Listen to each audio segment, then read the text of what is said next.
जीवन विज्ञान, जीवन जीने की कला। आज हम science of living, art of living और जीवन जीने की पद्धति, लाइफ स्टाइल के बारे में बात करेंगे। जीवन विज्ञान दो शब्द है।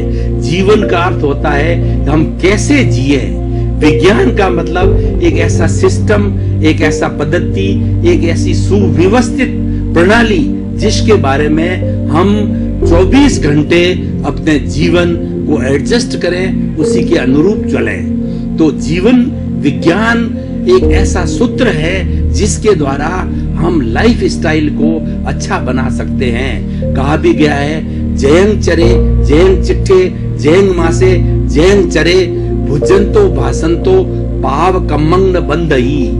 भगवान महावीर से उनके शिष्य गौतम ने प्रश्न किया कि प्रभु, हे भगवान, मैं कैसे जीऊं, मैं किस तरीके से अपने जीवन का यापन करूं? तो भगवान ने उत्तर दिया कि तुम जो है सावधानी के साथ में उठो, सावधानी के साथ बैठो, सावधानी के साथ सो, सावधानी के साथ खाओ, सावधानी के साथ पियो, सावधानी के साथ चलो। तो बंधुओं, ये सावधानी के साथ जो जीवन जीने का जो पद्धति है, उसी का नाम जीवन विज्ञान है। ये साइंस ऑफ लिविंग कहलाती है। साइंस ऑफ लिविंग के अंदर हमारे मुख्य जो है 8 विभाग है। सबसे पहले हम शरीर से चलते हैं। शरीर को साधने से हमारी सभी इंद्रियां सद जाती है और हम अपने गंतव्य तक पहुंच सकते हैं। तो सबसे पहले हमारा शरीर आता है, और शरीर माध्यम खलु धर्म साधनम।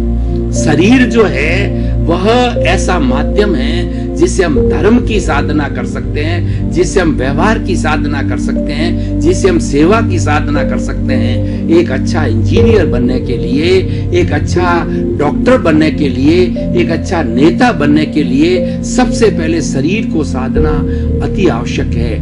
भाई और बहनों, दर्शकगण, श्रोतागण, आज हम वर्तमान की बात करें तो हम कितने भाग्यशाली हैं कि बहुत वर्षों के बाद के अंदर हमें एक ऐसा प्रधानमंत्री मिला जो कि योगी है, जो कि जीवन जीने की कला को जानता है, जो जीवन विज्ञान को जानता है, और उसी के अनुरूप उनकी दिनचर्या है। समय से उठना, समय से सोना, समय से बात करना, सब कुछ उनका टाइम बाउंड है, उनको पंक्चुअलिटी है। यानी वो जीवन विज्ञान के बहुत बड़े साधक है। तो हम शरीर की बात कर रहे हैं। शरीर को साधे बिना जीवन के अंदर कोई सफलता नहीं है।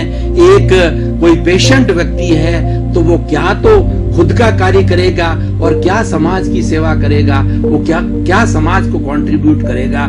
इसलिए शरीर को साधना सबसे अति आवश्यक है। शरीर के बाद जो हम इंद्रियों को साधने की बात करें, क्यों जीवन विज्ञान हमारी लाइफ स्टाइल से जुड़ा हुआ है, हमारा जो है वो जीवन पद्धति से जुड़ा हुआ है, तो हमारी दैनिक दिनचर्या से जुड़ा हुआ है। तो हम इंद्रियों को साधने का अर्थ होता है, हमारी 5 इंद्रियां होती है कि स्पर्शन, रसन, घ्राण, चक्षु, श्रोत्राणि, इंद्रियाणि। स्पर्शन के द्वारा हम कोई चीज का स्पर्शन करते हैं, रसन के द्वारा हम किसी चीज का स्वाद लेते हैं, और घ्राण के द्वारा हम किसी चीज को सूंघते हैं, और श्रवण के द्वारा जो है हम किसी चीज को सुनते हैं, आंख के द्वारा किसी चीज को देखते हैं। ये 5 इंद्रियां हमारी बड़ी सहायक है।